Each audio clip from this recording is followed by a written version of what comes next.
Hello and welcome to Journalist Hangout UK, the show where we discuss issues, both African and worldwide, which are affecting the continent. And we look at how those issues are seen at home and in the African diaspora. I'm Efwa Hirsch and I am pleased to welcome our panel. Luisa Ngongbogwana, a broadcaster, Lamre Akinola, editor of African Business, and Io Johnson, journalist and specialist in African affairs. Welcome to you all. And we are talking on the day that President Trump is making a highly contested visit to the UK where we are right now. Among the many reasons that people are on the streets protesting is his history of misogyny and comments about women. Luisa, are we at a moment in time where women have actually achieved progress, or is this one of many signs that things in some ways are stagnating or even going backwards? I'm forever the optimist. I don't think there's any stagnation. It's a natural process of evolution. It's just a lot slower than I would like it to be, because in the three tiers of oppression, you know, race, class and sex, sex is at the bottom. And who's more at the bottom than a black woman, and particularly an African black woman? So this is the dynamic of the layers of oppression that we're talking about. So when we talk about President Trump, who is the ultimate misogynist for any woman, anywhere, on any world, I would imagine, then Friday the 13th is an unlucky day for us to have to face him. But it's also an opportunity for us to really fine-tune this protest into a concrete demand, because we can speak generally about women's oppression forever, but unless it actually translates into concrete legislative changes, then what are we doing except just pandering to the issue like a token gesture, which would be the worst thing you can do when you talk about women. And we are talking specifically now about African women. You know, we're all people of African heritage here. One thing I often wonder is how much African men self-identify as feminists. Lamre, do you consider yourself a feminist, and do you feel that this struggle is something that you are personally invested in as well? I'm not sure how to answer that question. Do I consider myself a feminist? If that means I am in favor of humans having this equal sort of rights to living a dignified life, then yes, very much so. I personally... If we define feminism as considering women equal to men in all respects. Yeah, I'm pretty sure it's the same thing I said. And yes, of course, you would have to be coming from a very odd perspective if you disagree with that conclusion. Am I personally vested in it? All I can do is act in accordance with what I believe, which is people basically deserve respect, and regardless of where they come from and what their biology is. I'm particularly curious, Io, as to your response to the question of your personal feminism. Tell me about it. Well, we've all got a degree of feminism in us. A degree of feminism? Yeah, absolutely, okay. Because we've got mothers who are, some of us have kids who are daughters. So, no, family members. But I think the call for feminism is right from now. I mean, it's been going on since the 70s to the 80s and 90s and now, and we haven't really seen a lot of progress. I mean, what we've seen is stagnation, where women's voices have not been heard, where their rights have been curtailed, and in fact, in many, many countries, their efforts to stand for freedom and justice has been quashed completely. So, yes, I think there's room for improvement, but it's like everything else. Inequality is not just a feminine issue. We have inequality between blacks and whites. We've got inequalities among women themselves between mixed race and blacks. And we have inequalities in the job sector. So, and these often affect women more, but I think it's not exclusively a women issue. So I think we can all agree, it seems, that there is a struggle for gender equality. It's not the only struggle. But Luisa, let's look at some of the specific issues affecting women, and African women in particular. We have still 66% of worldwide maternal deaths occurring on the African continent. We have sexual assault as high as for 1 in 3 African women, other things like sexual favours that schoolgirls are being expected to give to teachers to get through school. There are some really serious issues affecting the everyday lives and dignity and right safety of women on the African continent. Yes.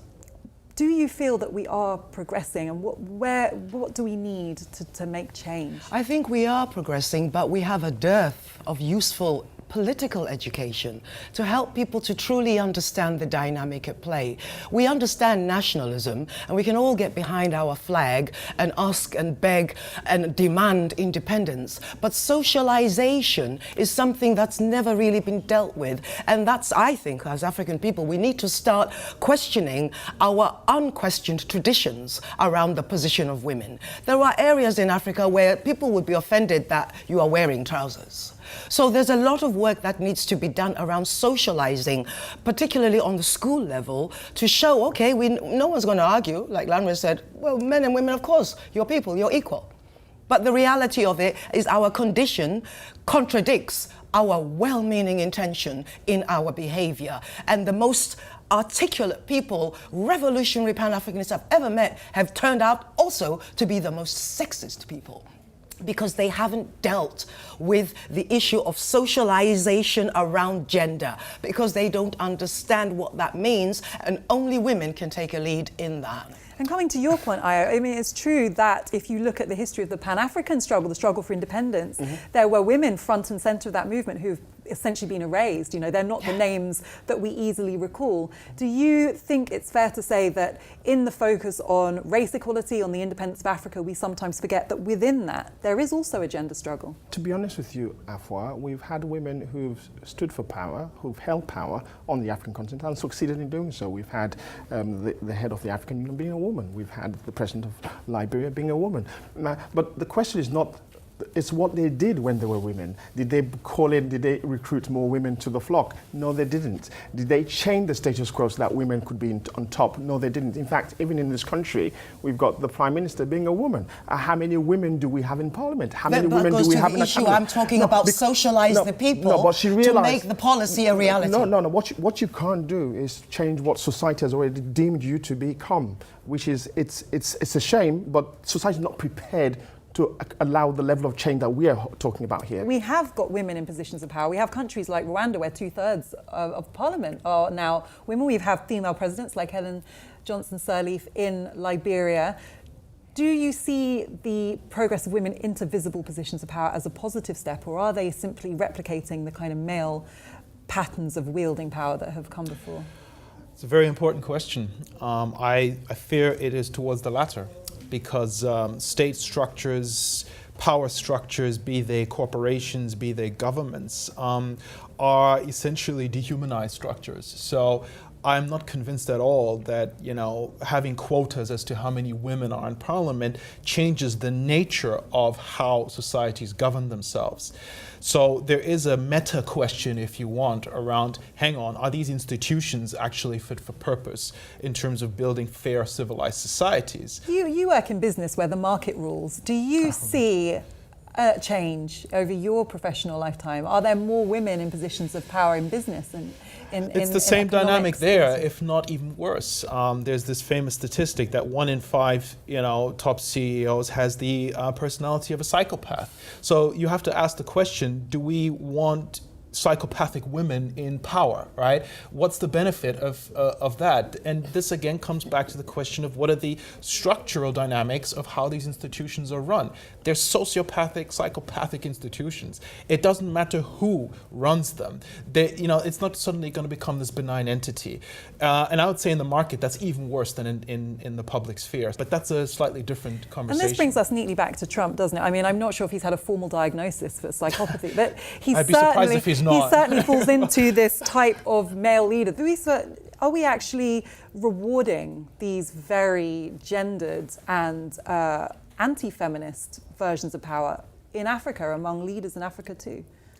Yes, we are, always have done. It's part of and embedded within our tradition, the patriarchal tradition. But also, if we go far back enough in history, there are many examples in African culture of matriarchal societies, and very inspirational too. But you're not going to be reading about them. Your kids won't be educated about that, Ayo, to get a sense of how that could work, so that we can start creating new models, if you like, you know, of society. Do you think we need a more African version of feminism? That's what I was going to come to, because having been involved in what would be called the feminist movement, because there was nothing else, I used to work for Spare Rib, and people will immediately call you a feminist. And I'm going, okay, well, I'm just a human being who wants equality for everybody. But okay, you've put me in this box of feminism.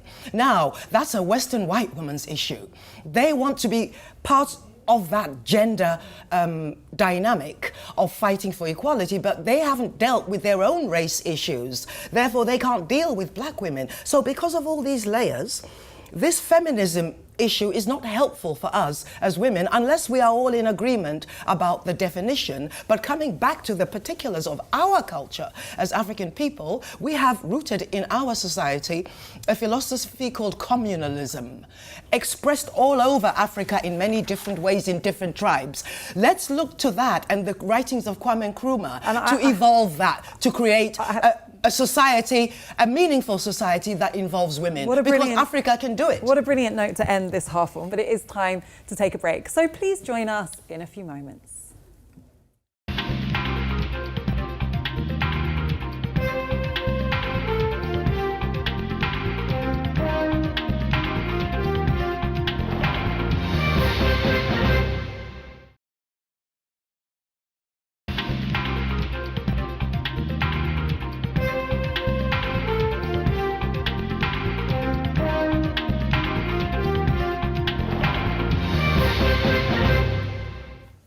Hello, welcome back to Journalist Hangout UK. I'm Efwa Hirsch, and I'm pleased to welcome back our panel, Luisa Mbogwana, Lanre Akinola, and Io Johnson. Welcome back, everyone. I'm going to have to start with you, Io, because you're so passionate about this issue. We couldn't stop you from talking about it during the break.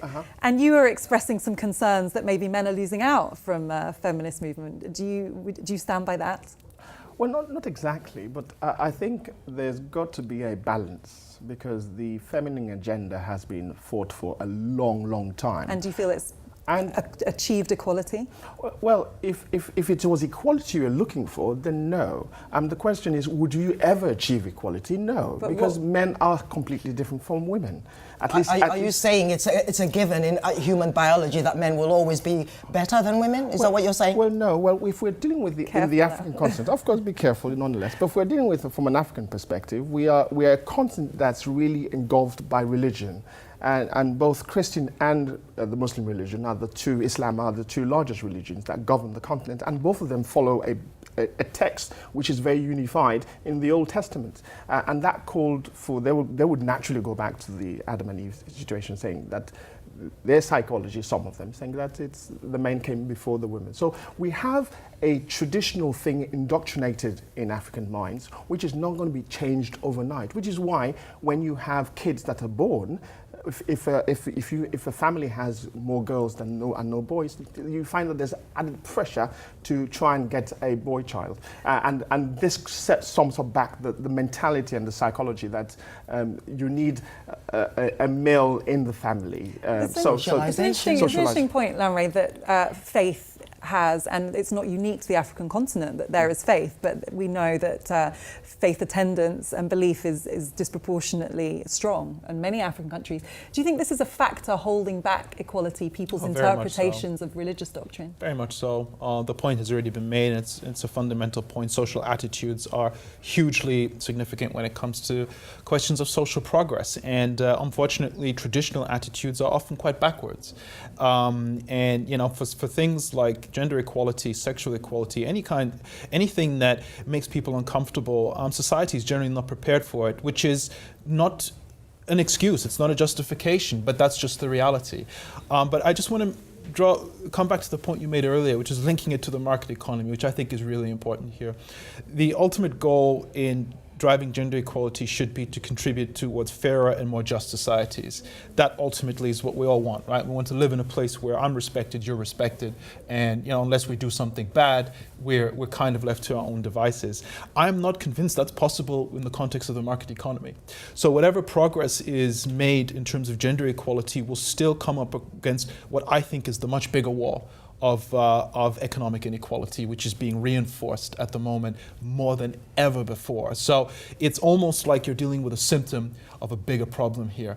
Just because you can now go and work as much as a man doesn't mean you're less exploited. It could mean you're being more exploited, actually. And this is something that's very familiar to women of all races in the diaspora, in Europe and America, that women are not being paid for their labour, that they suffer penalties in the job market. But Louisa, we're at a moment now where there is this Me Too movement that has raised gender equality and sexual harassment to an unprecedented level of visibility.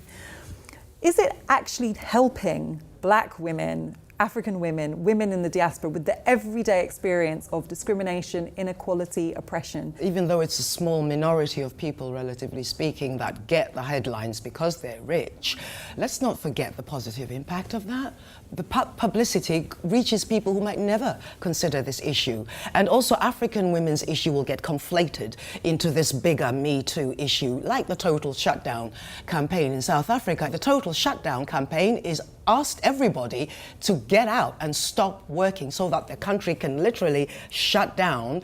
It's a kind of symbolic pause, in effect, for people to focus on the systemic violence, gender violence against women in South Africa. Not just South Africa, but it's particularly focused in South Africa. But pretty selfish, where the figures are very, very harrowing about the level of violence women and intimidation women face. It's almost like whatever frustrations are around the lack of implementation of apartheid policy, anti-apartheid policies, all those frustrations with the 21 years of nothing changing come in on the women. And that's what happens in all societies. Where things aren't working, the ones at the bottom of the pile are the ones who are going to suffer the most. And I see the total shutdown campaign as drawing everybody to say, whoa, let's address the root of the issue, the lack of education and socialization at the most basic level. No legislation will make any difference until that happens. And the total shutdown is going to take place in a couple of weeks on August on the 1st is the day. August is the month of the Women's Day particular focus, but August the 1st is the particular day.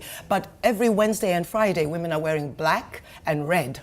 The blood of African women, black and red, to symbolize that. And it's getting no headlines in the West. I heard you use the word selfish in response to the total shutdown campaign. Yeah, because I heard total shutdown of one of the biggest economies in the African continent. And of course, when you think about South Africa, when South Africa has a cold, the rest of Africa starts sneezing and all the rest of it. So for one day. Well, nonetheless, so I think selfish from that perspective want you to use an agenda like that to shut down. But I want to bring the statistics would you have said the same about marches during the civil rights movement to fight against segregation or the campaign? I mean, it caused economic damage when you have protest movements, but do you not think that... Never at any time did I hear Martin Luther King say shut down the whole of the US economy for one day for his cause. Never did he do that. And would you have thought that was selfish if he Well, had I don't think it's that? right. Shutting down any economy is bad news because it affects, there's an effect long term that goes beyond that. But I just want to bring a statistic to you. Do you know that the more equality that women ask for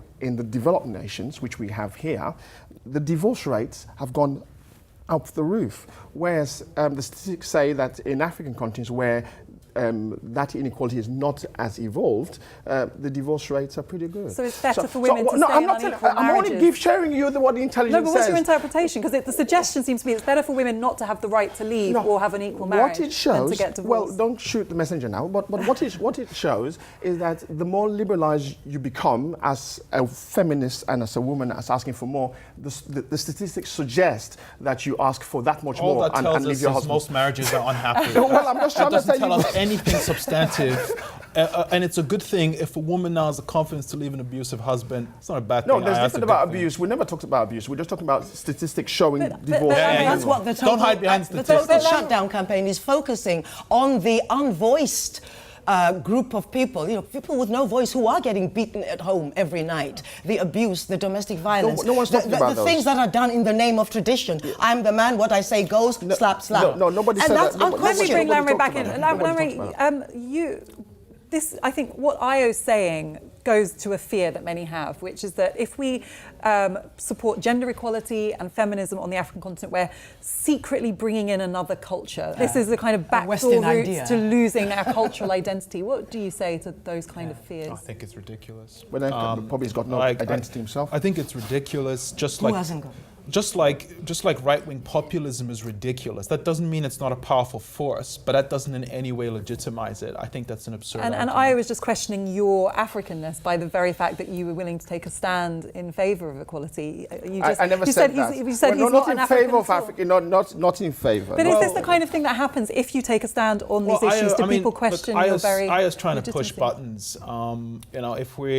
If we're looking forward, what does it mean? I'm African. I'm not African. The questions we're talking about here today are about just and fair societies.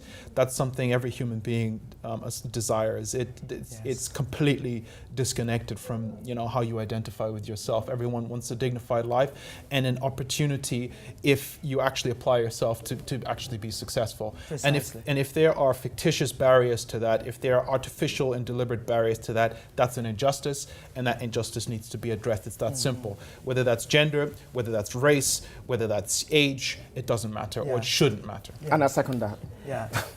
Well, so we have some progress. We Louisa, I want to ask you, we've got the total shutdown in a couple of weeks in South Africa. We've seen women in Liberia, for example, going on strike so famously over the war and their treatment at the hands of their husbands and men in Liberian society. Do you think that in a way things have to get so bad for women in a society to get so radical? Because we haven't seen the same level of protest across the African continent to stand against misogyny and gender-based violence. It's a measure that tells us how far we need to go to actually make women an everyday topic. So when you have a situation like the liberation struggle, the women in Zimbabwe were lauded, women in South Africa, Winnie Mandela, the women in Eritrea carrying guns, wonderful images of equality. But as soon as the so-called liberation struggle was over, we defaulted straight back to our usual traditional understanding. And why must we always be in crisis to treat each other with respect? And these are the questions we will continue to ask. I'm afraid we have to leave it there now. But don't forget to follow us at RealJHUK